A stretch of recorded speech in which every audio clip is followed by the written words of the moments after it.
long rebound. Steph, no timeout with 6. At 5, Curry for the lead.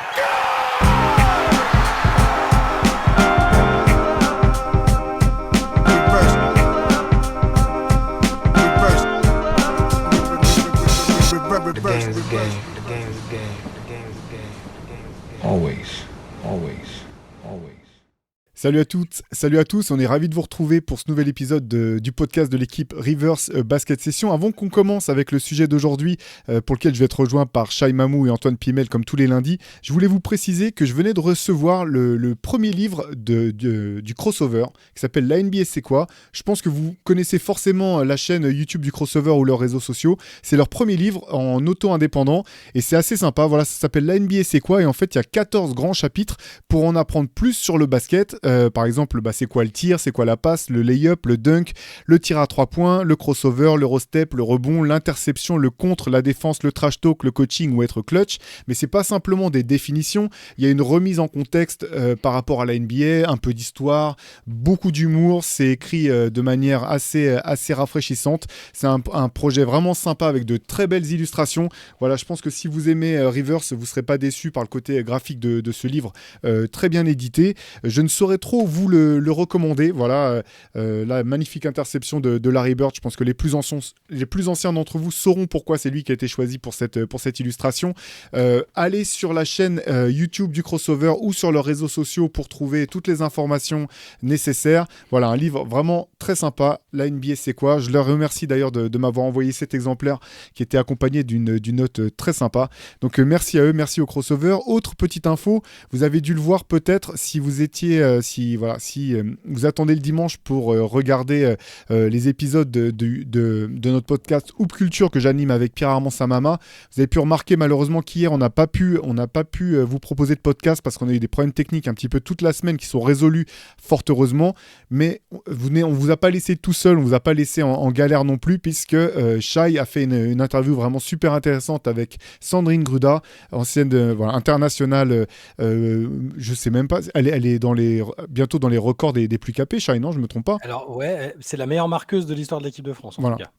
Voilà, pour le nombre de caps, je crois que c'est toujours la maman de Boris Diaw qui détient le record, en tout cas pour le basket féminin, ou pas loin, ou peut-être avec Cédrine. Attends, je te dis n'importe quoi en fait. Faut demander. Grave, je crois que Céline Dumer qui a été. Je me demande si Céline Dumer qui n'était pas passée devant. C'est ce que je me demande aussi, ouais, au moment où je le dis. Bref, voilà, super interview avec Sandrine Gruda que vous pouvez retrouver sur les plateformes de streaming ou sur la chaîne YouTube Basket Session Rivers. Voilà en gros pour cette longue intro. Pour cet épisode de cette semaine, on a eu une idée un petit peu originale, mais je vais laisser Antoine la présenter parce que c'était son idée. Donc voilà, je te cède la parole, Antoine, pour nous dire un petit peu de quoi on va parler aujourd'hui. Yes, on va faire une draft. On va drafter des joueurs de 25 ans et moins. On va les drafter. Alors c'est très bien parce que je viens de trouver un nouveau critère à l'instant même. Donc on découvre en même temps que vous. Sachant que tout le monde a déjà fait sa liste. Non, on va les drafter. C'est vrai qu'à la base, j'avais donné, on est une franchise, j'avais dit on draft sur du moyen terme, 5-10 ans, en se disant que voilà, dans les 5-10 prochaines années, ça va être notre franchise player. Notre première option sera lui, notre meilleur joueur. Donc, on va essayer de drafter en essayant de prendre le joueur qui est censé pouvoir nous faire aller le plus loin possible, donc l'individualité la plus forte. En général, c'est comme ça que ça marche quand même. On essaie de construire autour du joueur le plus fort possible. Là, pour éviter les trucs d'âge, ce que je vous propose, si vous êtes d'accord, c'est qu'on draft en se disant on va avoir ce mec-là pendant son prime. Donc, s'il a 25 ans et qu'il est déjà rentré dans son prime, voilà, on sait, on l'aura de 25 à tant d'années. Si c'est un mec qui n'est pas encore dans son prime, on peut imaginer ce que sera son prime. Et du coup, il y a aussi la notion de combien de temps durerait son prime. Ça peut rentrer en compte, etc. Et voilà, jusqu'à quel niveau il atteindrait son prime. Je vous propose qu'on fasse comme ça. Ça vous semble pas trop mal ? Très bien. Ouais, ça me semble parfait. Juste simple précision, donc on a pris uniquement, donc comme le disait Antoine, des joueurs qui ont 25 ans au moins, mais qui sont déjà en NBA.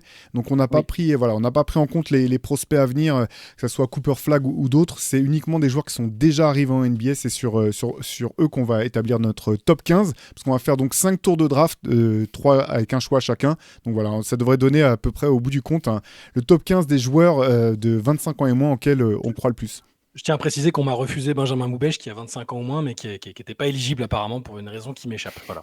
Ouais, moi non plus, j'ai pas pu, alors que pourtant je joue en cas des régions tous les week-ends. Je comprends pas pourquoi j'ai pas pu y aller. C'est pas normal ça.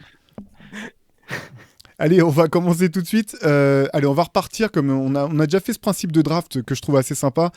On a bouclé la boucle, on va repartir du plus jeune. Donc Antoine, à toi l'honneur, puis viendra Shai et moi, en tant que vénérable doyen de ce podcast, je fermerai la marche. Ah, je voulais pas le premier choix. Si, Alors, est-ce que tu vais peux être le échanger premier ton mec pick qui voulait tu pas le veux faire premier comme Daniel, tu peux échanger ton premier choix Non, contre... non, je vais le garder, mais j'avais un énorme dilemme sur le 1 et je m'étais dit que si j'étais pas 1, bah, je drafterais entre les deux autres. Je vais aller avec l'inconnu. Du coup, je vais changer. Je vais pas mettre le nom que je vais noter en 1. J'ai noté un autre mec en 1, mais vu que je viens de changer le critère sur mec qu'on aura dans son prime, je vais prendre un gars dont je n'ai pas vraiment encore un moindre idée du prime, vu qu'il vient seulement d'arriver en NBA. Je vais prendre Victor Wembanyama. C'était pas mon premier choix à la base. C'est sur le truc que j'avais mis au début. Mais là, si on part du principe que okay, c'est ce mec-là que j'aurai pendant mon prime, je vais miser sur lui parce que je crois finalement énormément en Wembanyama, même si je suis pas convaincu. Je pense qu'il y a le joueur que j'avais mis en 1, je pense, deviendra un plus grand joueur que Wembanyama, mais je sais pas. J'ai l'impression que Wembanyama, il y a tout. Il y a la taille, évidemment, il y a l'aspect technique, mais il y a surtout le mental. En fait, j'ai l'impression que ce sera un vrai franchise player. Je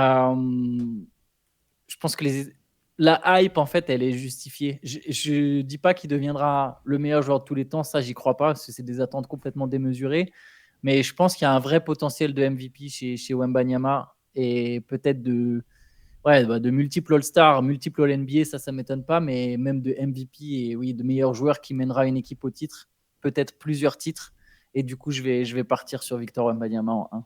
Moi, quels que soient les critères changés en dernière minute ou pas, j'avais Victor assez haut dans tous les cas. Je l'avais pas en 1, mais il était dans mon top 5. Voilà. Parce que pour les mêmes raisons que toi, c'est-à-dire que avec ce qu'il a montré sur un temps limité, dans un contexte où on sait pas, voilà, il n'est pas très bien entouré pour l'instant, on voit déjà voilà, les flashs de grandeur, de talent, de virtuosité, ils sont là. On voit qu'il va être impactant des deux côtés du terrain, que même avec la marge de progression qu'il a partout, il est déjà ultra fort alors qu'il vient d'arriver, donc ça a du sens. Si on se projette sur son prime, le prime est quand même déjà hyper prometteur.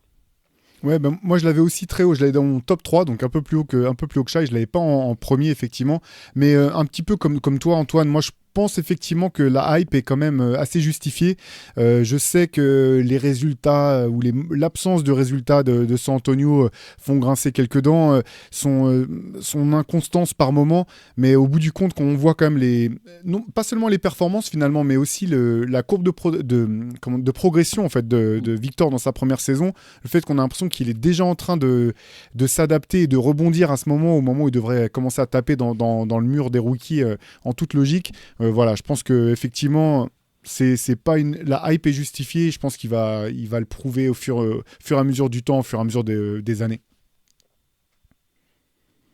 Mais bravo de l'avoir pris en 1 parce que moi, c'était pas du tout évident de prendre si haut. C'était pas mon 1, c'était mon 2 à la base. Je continue de penser que le mec que j'avais pris à la base en 1 sera peut-être un encore plus grand joueur que Victor Wembanyama, mais comme il y a un peu l'inconnu, souvent à la draft, il y a un peu ce phénomène, tu sais, donc moi je me mets dans la peau du GM, là je suis à la draft, tu es toujours un peu attiré par ce que tu connais pas, à ce que tu peux fantasmer. C'est-à-dire que Wembanyama, tu peux fantasmer son pic. Peut-être qu'au final, son prime sera pas aussi fort. Tu vois, il y a des mecs qui démarrent très fort et après on voit que leur progression, elle est un peu plus lente, ce qui est normal en fait. C'est même pour ça que souvent on s'enflamme trop sur des jeunes joueurs, c'est qu'on voit un niveau de jeu et puis on se dit ça va être 2 fois ça, et en fait non. Et donc du coup peut-être que je m'enflamme sur Wembanyama, mais bon voilà, ouais, c'est un petit jeu entre nous, donc voilà, d'où l'idée de le prendre en 1. Je suis sûr que mon 1 sera pris en 2, je le sens en gros comme une maison. Alors on va voir. Vas-y, Shai. Moi c'est le joueur que j'aurais pris en 1, je pense. Avec voilà, les critères qu'on a évoqués, j'ai choisi Luka Doncic, moi. C'était mon 1 aussi. Ouais. Parce que le prime, logiquement, ne doit pas trop tarder, que ce qui montre déjà est très fort, que je pense que c'est l'individualité qui est la plus capable de composer avec n'importe quel effectif autour d'elle. Doncic, je pense qu'il a emmené une équipe en finale de conférence qui était quand même franchement moyenne sur le papier. Et quoi qu'il arrive, j'ai l'impression qu'il fera ses stats, qu'il sera très difficilement jouable en playoff. Et qu'en plus, s'il s'avère que dans ta franchise, tu l'entoures de joueurs très compétents, et je considère que ce n'est pas encore complètement le cas, par exemple à Dallas, je pense que c'est le meilleur joueur individuel la meilleure individualité du monde à l'heure actuelle. Et je vois pas de raison de ne pas le prendre directement. Et il y a quand même la marge de progression. Hein. C'est-à-dire qu'une fois dans le prime, on peut imaginer un Luka qui est moins, qui garde un peu plus le contrôle de ses émotions, notamment vers les arbitres, qui devient plus adroit à 3 points, plus fort dans les grands moments. Et il est déjà plutôt pas mal, je pense. Donc voilà, je pense que c'est suffisant comme explication pour prendre Doncic, vu que vous aviez pensé à le prendre aussi en 1 apparemment. Ouais, moi, c'était mon 1 pour toutes les raisons que tu as données, Shai, et aussi pour la durée en fait, du Prime, parce que c'est un joueur qui a été. Qui a côtoyé le plus haut niveau tout de suite quasiment. Comme tu l'as dit, qui continue de progresser. C'est un joueur qui est finalement assez peu blessé. Les problèmes qu'il a eu, ça n'a jamais handicapé toute une saison. C'est bien sûr des pépins par-ci par-là. Cette année où il est arrivé en pleine forme, on sent que aussi, je trouve efficace. Il a plus, et j'ai pas senti avoir ses coups de mou comme il a pu avoir les saisons précédentes. Et autre effet qui est quand même important, enfin à mon point de vue, c'est en fait son style de jeu, je pense, a tout pour bien vieillir en fait, et pour durer il est parti pour avoir son efficacité dans la durée. Donc ouais, moi je pense que son prime risque d'être assez long effectivement. C'était mon 1 aussi. Hein. Je pense que ça deviendra le meilleur joueur du lot de tous les gars qu'on va drafter. Je pense que c'est lui qui ira le plus haut. Quand j'ai parlé de Wembanyama, j'ai axé un peu sur le mental et la personnalité, volontairement en anticipation, parce que je savais qui j'avais du coup en 1 à la base. Je me demande si Luka, il ne faudra pas qu'il se casse à un moment les dents quelque part pour comprendre qu'il doit y avoir une certaine évolution. Je pense que ça reste un joueur qui porte beaucoup, beaucoup, beaucoup le ballon. Après, la question aujourd'hui, c'est toujours de se dire, mais est-ce que c'est vraiment son choix unique ou est-ce que c'est aussi lié au supporting cast? Après, il en fait des choses merveilleuses avec, hein, mais voilà, je me dis, tu vois, LeBron, pareil, LeBron, il a 4 titres qui parlent en sa faveur, mais des fois, je me demande, est-ce qu'en fait, il n'aurait pas pu avoir d'autres manières de jouer? Mais bon, c'est des si, et tu vois, c'est pareil pour Doncic, tu peux pas vraiment savoir, c'est tellement des mecs formidables et tellement forts que c'est facile de dire, bah ouais, mais s'ils avaient joué comme ça, s'il y avait eu plus s'il y avait eu plus délégués, etc. Mais en même temps, tu regardes qui est autour et tu te dis, oui, ok, mais délégués pour qui? Donc il y a un peu toujours ce truc, voilà. C'est pour ça que j'ai axé sur Wembanyama. J'ai l'impression que Wembanyama, il y a une personnalité qui est faite pour être coachée, qui a une vraie réflexion, recherche permanente de qu'est-ce qui est le mieux, etc. Voilà, ça ne veut pas dire que je pense nécessairement que Wembanyama ira au-dessus de Doncic. Hein. J'ai l'impression que Doncic, on est parti pour un mec qui peut potentiellement devenir le meilleur joueur européen de l'histoire. Voilà, c'est un truc dont on parlait aujourd'hui sur BS, même si Jokic est clairement lui aussi bien parti. Donc oui, je comprends tout à fait pourquoi vous avez pris Doncic en 1. Mais du coup, je vais prendre mon pick donc en 3e. Alors moi, j'ai fait un peu l'inverse en fait. Je me suis comme à la draft, tu sais, où on parie toujours sur le potentiel, les prospects, et que finalement, tu as des mecs qui sont NBA ready, qui passent entre les gouttes. Moi, j'ai choisi un mec qui est déjà super efficace et qui devrait continuer à le rester. J'ai choisi Shai Gilgeous-Alexander. Et l'une des raisons en fait qui m'ont poussé à le prendre moi je l'avais pris, donc il aurait été 2e moi dans ma draft, il est 3e, donc il est pas loin. C'est qu'en fait quand je vois son efficacité, sa façon de jouer, je pense que c'est un joueur qui aura pas de problème à se mettre au service d'un autre joueur très fort au moment où il sera plus dans son prime, au moment où potentiellement, imaginons que Chet Holmgren réalise le potentiel qu'on lui prête et que ce soit lui qui, à un moment, qui prenne les devants. Je pense qu'il n'y aura aucun problème pour que Shai se mette... c'est pas vraiment se mettre en retrait, mais qui reste au service de l'équipe. J'adore sa sobriété, son efficacité folle, et je pense que ça peut vraiment, malgré son côté un peu fluet, entre guillemets, ça peut vraiment étendre son prime plus longtemps que certains joueurs qui finalement savaient n'être qu'une première option et qui n'ont pas trouvé les moyens de faire émerger d'autres joueurs ou de continuer leur carrière sur le long terme. Donc, enfin, pas sur le long terme, mais du moins de continuer à permettre à leur équipe de gagner sur le long terme. Donc c'est pour ça que j'ai choisi Shai. Le modèle Dwayne Wade un peu, quoi, le gars qui a su se mettre en retrait au bon moment. Bon, il avait gagné un titre en étant le meilleur joueur de la finale avant, mais bon, moi, évidemment, vous doutez que je l'avais très haut parce que c'est un joueur que j'aime beaucoup et qui est déjà prêt, qui est déjà bon des deux côtés du terrain, qui a pas grand-chose à améliorer, à mon avis, il n'est pas très loin de sa meilleure version et de son plafond. Ce que tu disais, Théo aussi, il est déjà prêt pour jouer les grands rendez-vous. Ça va avec ce que je pense et ce qu'on pense globalement d'OKC. Moi, je l'avais en 2, donc voilà, ça me convient très bien que tu l'aies mis là. Ouais, j'avais en 3, moi. Donc c'est parfait. Je l'avais en 3 pour tout ce que vous avez cité. Je pense que ça sera la superstar d'une équipe qui peut viser des titres et qui gagnera peut-être un titre. Donc voilà, il y a pas beaucoup de joueurs comme ça, hein, mine de rien, dans chaque génération. Donc pour Et moi, ouais, c'est obligé de faire partie du top 3, quoi. et ce qui est intéressant dans cette optique de peut-être qu'à un moment dans son prime ou un peu après, il s'aperçoit que il peut pas faire gagner l'équipe tout seul. Par exemple, là, je prends l'exemple de Doncic que j'ai cité avant. Je sais pas, j'arrive pas à imaginer Doncic en deuxième option. Je sais pas comment il va réagir au fait de ne pas être le centre d'attention du jeu et le premier. Alors que Shea, je sais que, enfin, je suis quasi certain que si demain il récupère une superstar ou que bon, tu parlais d'Holmgren, je sais pas si Holmgren lui passera devant un jour dans la hiérarchie, mais s'il est amené à jouer avec un autre très fort joueur, je pense que ça se passera sans aucun problème. Doncic, par exemple, je sais pas. C'est autre chose. Bah oui, ça sera à voir, hein, de toute façon. C'est vrai que le truc, c'est que je pense que Doncic, on a beaucoup fait de comparaisons avec LeBron, mais il est parti pour de toute façon pouvoir rester l'option 1 de son équipe. Ouais. Ça va être Ouais, très dur, hein, carrière. pour qu'il y ait un mec qui arrive à être au-dessus. Donc voilà. Ouais. Allez, Antoine, ouais, vas-y, Charlie, t'allais dire quelque chose, je crois. Non, je dis oui. J'ai confirmé. D'accord, confirmé. autant pour moi. Allez, Antoine, tu repars sur le deuxième tour. Tu lances le deuxième tour. Yes. Avec peut-être le dernier joueur de cette liste que je considère justement encore comme un gars à même de peut-être être un franchise player qui te fait gagner des titres. Je pense voilà, qu'il y a 4-5 mecs, allez, peut-être 5 qui te permettent d'atteindre ce plafond en tant que franchise.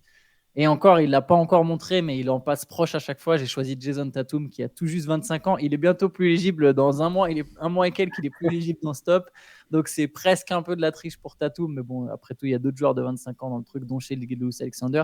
Je le mets sous chez Gilgeous-Alexander. Je sais pas, j'ai un peu plus confiance en SGA qu'en Tatum, alors que pourtant, Tatum est allé plus loin jusqu'à présent. Comme je le répète souvent, j'arrive pas exactement à mettre le doigt sur ce qui cloche chez Tatum. Est-ce que même y a-t-il quelque chose qui cloche? Parce que j'ai l'impression qu'au final, c'est un incroyable scoreur. Il sait tout faire en attaque, il défend, il a progressé en défense, mais c'est vraiment déjà même, c'est devenu un bon défenseur. C'est devenu un playmaker plus que correct, je trouve. Il y a plein d'aspects chez lui. Il peut être clutch, il fait pas de vagues, et pourtant, je sais pas, il y a un truc qui des fois me titille un peu. Mais ça reste, je pense, un des joueurs qui peut te mener au bout. C'est facile. Ce qui cloche, c'est que c'est un fan des Lakers qui joue pour les Celtics, c'est tout. Ça marchera jamais. Hein, t'imagines un fan de l'OM au PSG, j'en sais rien, un truc comme ça. T'as forcément un ressentiment et dans les moments clés, bah tu vois. Alors que ma lumière vient de s'éteindre, je vous laisse continuer de parler. Je vais me charger de la rallumer pendant qu'on continue. Ça, c'est un coup de menace, ça. Tu vois, là, il y a eu un petit truc. Les fans de Boston, ils te suivent, ils t'observent. Ils ont dit, mais qu'est-ce qu'il raconte, lui? C'est clair. Il aurait suffi que Tatum dise qu'il avait la Larry Bird mentality, hein, parce que c'est exactement la même que celle de Kobe depuis le départ. De toute façon, ça aurait été plus simple pour fédérer autour de lui du côté de Boston. En plus, Shai, il part au moment où c'est à lui de choisir. Bah, Il est parti chercher sa boîte à outils, là. C'est vrai. Si vous entendez des coups de marteau, vous inquiétez pas, c'est Shai qui est en train de réparer l'électricité chez lui. Avec une clé 12 entre les dents, là. Voilà, c'est Voilà. Voilà, le lobby des Lakers m'a censuré. Voilà. Exactement. Vous avez pu le voir en direct. C'est donc à moi de choisir, c'est ça? Ou alors est-ce que quelqu'un avait quelque chose à dire sur Jason Tatum? Non, mais j'étais d'accord avec toi, en fait, Antoine, pour Jason Tatum. En fait, joueur, il est extraordinaire, il est très très fort. J'ai rien à lui reprocher. Si je suis vraiment objectif, il a tout ce qu'on peut demander d'une superstar à son poste. Et pourtant, malgré tout, il y a un côté intangible qui fait que moi aussi, je l'aurais pris derrière Shai, au même stade quasiment de leur carrière, alors qu'effectivement, il était plus loin. Voilà, c'est la part. Il y a toujours une part subjective quand on fait des tops, quand on essaie de classer les joueurs. Mais je te rejoins complètement là-dessus, Antoine. Je l'avais assez haut aussi. Hein. Il était dans mon top 5. Donc, moi aussi, dans le top 5. On est tous d'accord sur le fait qu'il est. Bah, c'est quand même le franchise player des Celtics. C'est le joueur le plus complet des Celtics, enfin le plus important. Et si Boston doit gagner le titre, ça passera forcément par Tatum qui est fort. Et bon, après, là, moi, j'ai du mal à l'imaginer dans une autre franchise pour l'instant ou dans un autre contexte. On l'a vu grandir là. C'est quand même. Voilà, comme pour Shai, il y a le plafond, on l'imagine à peu près. Il peut encore être meilleur. Mais c'est déjà fort et il n'y a pas de raison de ne pas le prendre haut. C'est quand même une valeur très sûre de la ligue et on verra si, tu vois, Antoine, si Boston est champion cette année, et pour l'instant, les bookmakers sont assez unanimes sur le côté favori des Celtics au point où on en est. Voilà, faudra peut-être revoir différemment ce qu'on pense de Tatum. Bon, il sera peut-être du coup plus éligible bientôt dans ce type de draft, mais ouais, je l'avais très haut aussi. Du coup, c'est à toi d'enchaîner, Shai, si tu veux nous donner ton Ok, pick. alors je raye les petits noms en même temps. Après, c'est pas simple. On est sur des joueurs pas moins forts du tout, hein, mais avec des profils un peu différents. Allez, je vais suivre la logique que j'avais. Hein, tant pis si c'est un peu. Peut-être que lui, j'ai l'impression que lui, je l'ai sans doute plus haut que vous. Vous me direz si je me trompe. J'ai choisi Tyrese Haliburton. Ouais, plus haut. Moi, je l'avais plus bas malgré tout, mais il était haut quand même. Il était dans mon top 10. Ouais, j'ai Haliburton parce que lui aussi, pour les mêmes raisons que Shai, par exemple, je le vois très bien collaborer avec une autre star tout en étant le patron. Tu vois, c'est-à-dire que j'aime le modèle Steph Curry avec KD, c'est-à-dire qu'il a accepté d'avoir un mec individuellement plus fort à l'instant T que lui ou plus important. Mais c'est toujours lui le patron de l'équipe, c'est toujours lui le franchise player. On sait qu'il n'y a aucun doute à ce sujet. D'ailleurs, c'est ce qui fait les remises en question identitaires de Kevin Durant depuis des années. Hein. Donc, là, pour Tyrese Haliburton, je le vois. Alors, je dis pas que ce sera Curry non plus, hein, mais en meneur organisateur, en attaquant plus que décent, en leader, en tout ce que je viens de dire là, je pense qu'il est capable d'emmener une franchise très loin, qui va être très stable tout au long de sa carrière. Et j'aime ce qui ressemble à une vraie assurance et une garantie que ça se passera bien avec lui. Et j'aime bien aussi l'envie de... Ça, c'est très subjectif pour le coup. J'aime à quel point il est impliqué et déterminé quand il est dans une franchise. Ça devrait être la logique et le standard, hein, mais quand il était aux Kings, il n'arrêtait pas de répéter qu'il voulait être le gars qui ramène les Kings en playoff. Depuis qu'il arrive à Indiana, c'est tout de suite non, mais moi je suis prêt, je vais défendre les couleurs des Pacers à la vie et à la mort. Bah, si demain je construis une franchise, je veux un mec comme ça qui est impliqué. Et... Alors, c'est injuste pour Tatum, parce que je viens de citer l'exemple, mais voilà, pas un mec de fan des Lakers qui va jouer pour les Celtics et sur lequel j'aurais un doute. C'est un peu bête comme argument, mais Haliburton qui joue à Indiana, Sacramento ou Memphis, je sais qu'il ce sera à la mort et qu'il est prêt à rester 10-15 ans, qu'il va pas se dire à un moment je veux un gros marché, quoi. J'espère ne pas me tromper et qu'à un moment il va pas avoir une demande de trade et qu'il voudra absolument signer dans un gros marché. Mais voilà, je choisis Tyrese Haliburton. C'est intéressant la comparaison dont tu fais avec Curry. Moi, je suis curieux de voir s'il prendra à cœur, comme Stephen Curry, de progresser en défense notamment. Parce que ça reste vraiment... défensivement, c'est plus que difficile de regarder Haliburton de ce côté-là du terrain. Autant en attaque, c'est fantastique. Autant en défense, c'est vraiment, vraiment dur à regarder parfois. Mais je suis curieux de voir justement si sa détermination, elle mènera aussi de ce côté du terrain. Parce que je pense que ça peut être une vraie variable aussi de progression collective, notamment pour son équipe, de ce côté-là. Moi, je me demande quel est son plafond individuel. Est-ce qu'il est vraiment très élevé? Mais je partage tout ce que tu as dit. C'est le genre de mec qui peut te mener ton équipe en finale. Je ne sais pas si j'arrive à le voir gagner un titre, tu vois, lui en tant que première option. Par contre, je rejoins ce que tu as dit sur cette idée de, voilà, il pourrait faire venir un autre mec. Après, je draft dans l'idée de me dire, ok, c'est vraiment lui mon numéro 1, même si mais j'aime bien le parallèle que tu as fait. C'est clair que Haliburton, tu sais que tu vas pouvoir l'associer à plein de gars. Je l'avais un peu plus bas, mais au final, je l'avais moi aussi dans le top 10, moi aussi assez haut. Donc, je comprends l'envie de prendre Haliburton. Allez, je vais conclure ce troisième tour. Alors moi, c'est l'inverse de ce que j'ai pris tout à l'heure. Tout à l'heure, j'avais dit un mec qui est déjà prêt, etc. Je vais pas faire le mec qui est que sur le potentiel. Et là, j'ai pris un mec dans la foulée qui était que sur le potentiel. J'avais pris moi en 4 dans mon top, c'est Chet Holmgren. Parce qu'en fait, je le trouve incroyable sur le potentiel et sur le niveau. Et en fait, je pense que c'est déjà un joueur qui peut t'assurer d'avoir une défense plus que solide. C'est déjà un joueur qui peut t'assurer de t'apporter des points avec une efficacité impressionnante. Je pense que c'est un joueur qui peut aller dans tous les contextes. Voilà, tu peux le mettre n'importe quel autre type de joueur à ses côtés. Je pense que ça fonctionne. Et moi, je pense que là, les deux, que ce soit lui et Victor, je pense que ni pour l'un ni pour l'autre, la hype est trop haute. Donc là, effectivement, c'est vraiment sur le potentiel, mais je pense que Chet Holmgren, c'est vraiment le type de joueur autour duquel tu vas pouvoir créer une équipe. Je ne sais pas s'il peut t'emmener au titre. Il n'y a pas 50 joueurs, de toute façon, qui peuvent t'emmener au titre, mais je pense qu'avec lui, tu peux, dans tous les cas, avoir une équipe qui est vraiment compétitive et qui peut aller loin. C'est un beau pari parce que moi, je l'ai assez bas. Il était dans mon top 15, parce que là, on en part sur 15 joueurs, mais je l'avais un peu plus bas parce que j'ai l'impression que pour l'instant... Alors, comme tout ce que tu as dit, c'est un des joueurs que je préfère voir jouer cette année parce que je ne m'attendais pas à ce qu'il soit aussi fort, aussi vite, aussi efficace, aussi mature. Mais là, pour l'instant, moi, j'ai juste la confirmation que ce sera dans le pire des cas un numéro 2 parfait.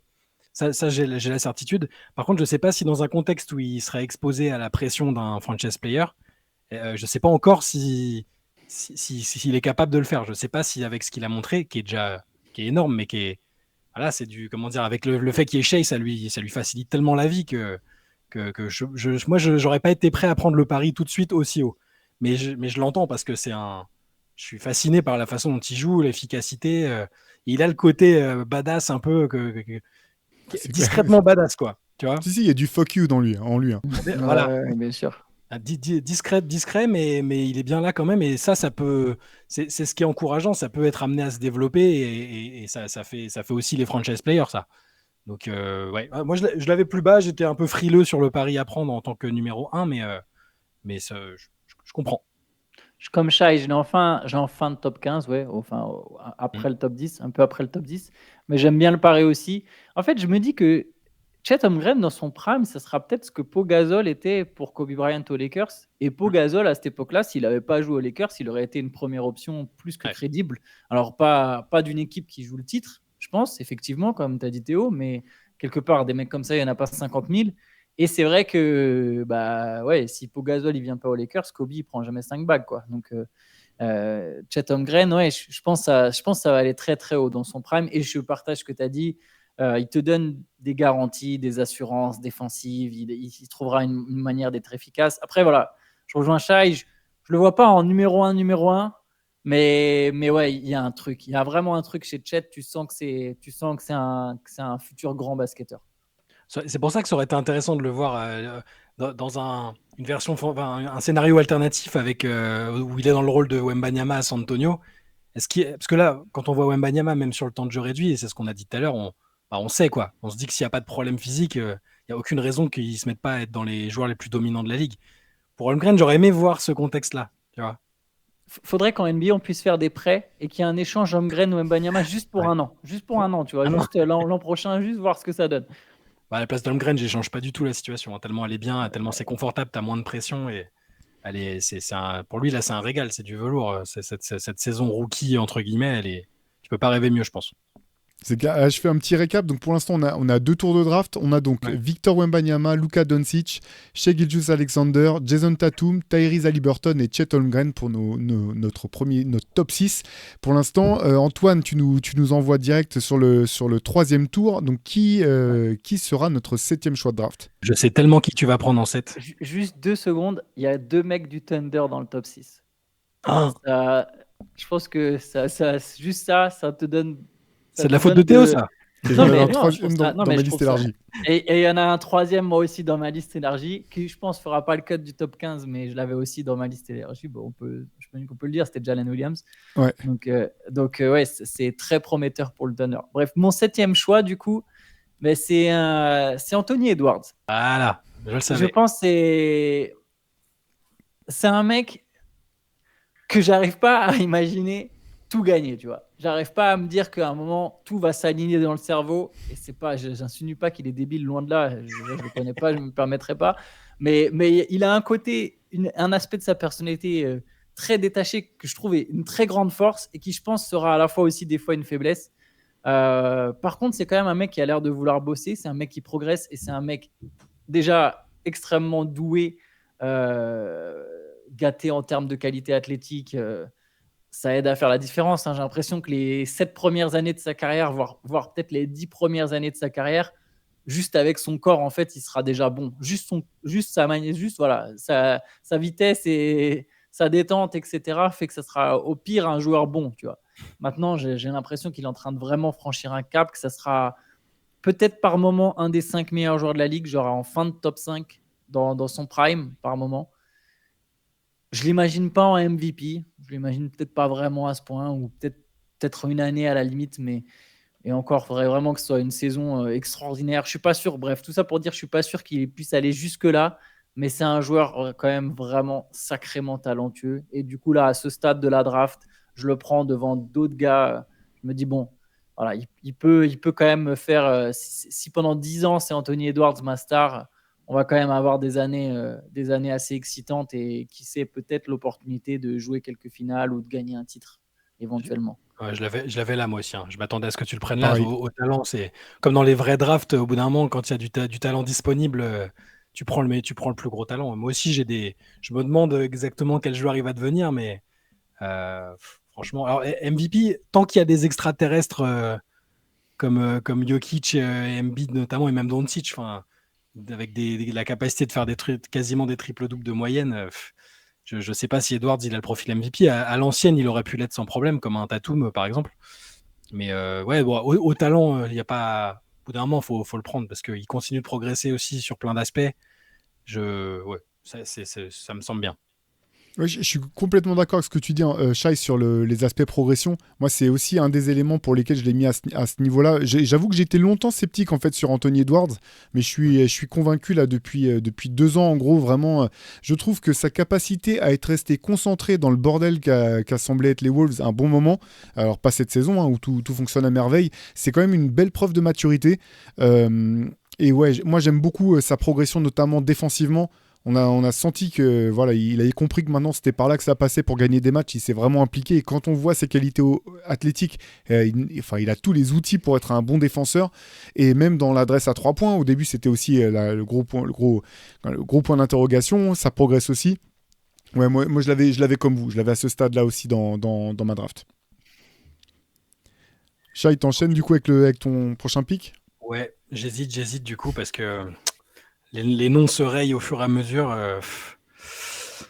J'hésite à choquer ou pas. Mais Mhm.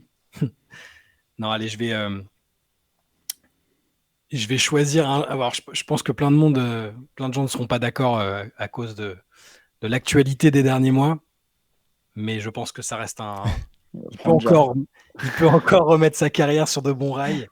Une fois les blessures oubliées et le cerveau bien reconnecté, je choisis Ja Morant parce que ça reste un jeune joueur qui a fait des erreurs, hein, évidemment, mais il a aussi montré qu'il avait déjà ce profil de franchise player et que malgré, alors il a des limites en défense notamment, mais sa force de frappe en attaque, son leadership quand il est le même que celui des saisons avant les problèmes, je le trouve charismatique, je trouve qu'il arrive à entraîner du monde autour, qu'il arrive à incarner une identité comme celle des Grizzlies.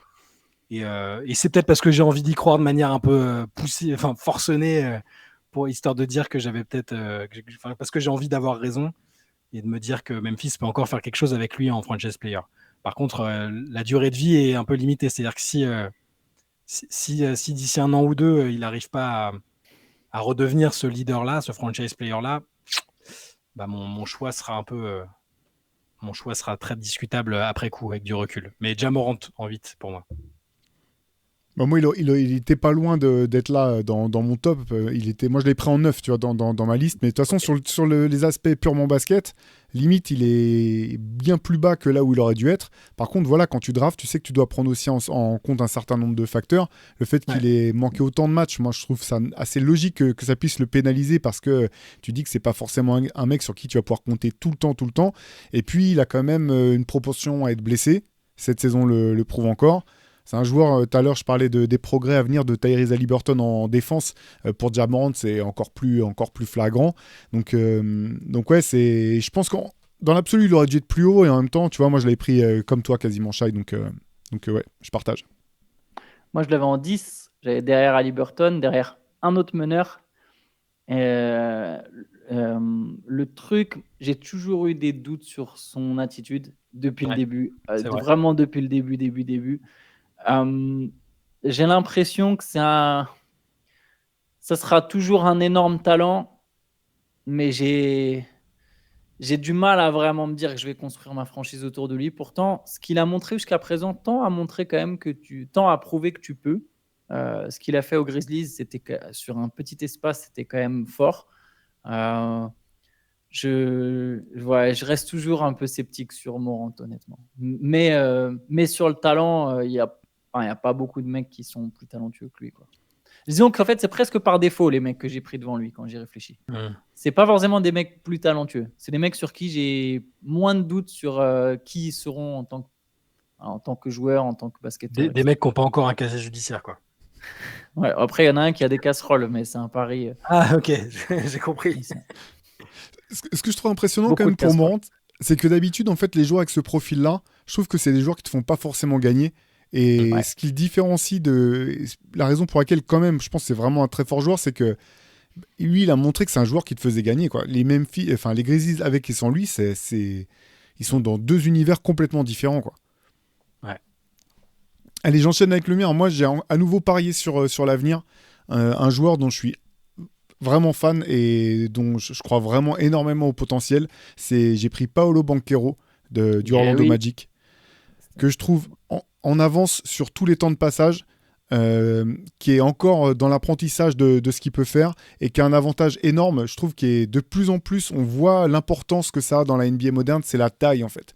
Son combo de taille et de skills et la maturité dont il fait preuve, même la manière dont il a joué avec Team USA où il jouait dans un autre registre complètement, il jouait presque 5, il jouait small ball 5, je l'ai trouvé très bon dans ce registre-là. Voilà, moi je crois vraiment à fond en Paolo Banchero, je pense que c'est une pépite qui va éclore et il a vraiment tout, en fait il a quasiment tous les outils pour pouvoir atteindre le très très haut niveau. Donc moi j'ai pris Banchero à ce stade. Je l'avais là, évidemment. Je m'en doute. En tant que fan du Magic. Et alors là, lui, à son, là où il est bien positionné, je pense, là où la situation est bonne pour lui, c'est que il a le lieutenant parfait pour lui ou le numéro 1 bis parfait avec Wagner, je pense, qui moi est dans ma liste élargie ou en tout cas pas loin du top 15. Peut-être que je Moi ne aussi. sais même pas si vous l'aviez, mais j'arrive pas à l'envisager comme un numéro 1 d'une équipe en NBA. Mais pour moi, c'est un lieutenant parfait et c'est le lieutenant parfait pour Paolo Banchero, un peu sur le modèle de ce qu'ont fait Jason Tatum et Jaylen Brown. Voilà, je pense que pour tout ce que tu as dit, Théo, Banchero, c'est exact, c'est le joueur dont le Magic a besoin. C'est encore un tout petit peu sous-coté, je pense, paradoxalement. Ouais, je suis content que tu l'aies mis aussi haut. Moi, je l'avais en 6, juste derrière Edwards. Juste derrière Edwards, j'adore Paolo Banchero. J'avais dit une fois qu'il y a un côté Carmelo Anthony, mais je sais que ça peut sembler péjoratif pour certains, mais Carmelo Anthony reste un Hall of Famer, multiple All-Star qui a terminé dans des top 5 pour le MVP. Je pense que Banchero, en plus, je le trouve plus fun et plus altruiste et sans doute déjà meilleur playmaker. J'ai l'impression qu'il y a un vrai package complet. C'est un joueur très intelligent. Comme tu as dit, Théo, il est grand.